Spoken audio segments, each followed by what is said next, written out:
po. Salamat sa akin. Nagkatagumpay kung wala kayo, hindi ayun sa amin yun.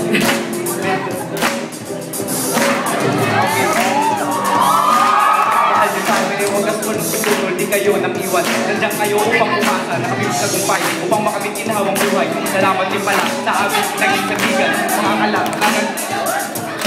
Ang dito, kayo sa amin ay wakitawa. Tungo sa bagong buhay, sabay-sabay na makibaka. Diyos lang ang daan, para tao'y makapagbago. At edukasyon sa atin, kanilang pabaon, katalo ang susi. Upang bansa ay makabaon, walang susuko. Harapin lahat ng hamon, mga tulong sa talento, sa ugali at talino. Kaya kaming lahat, bawat isa sa Diyos.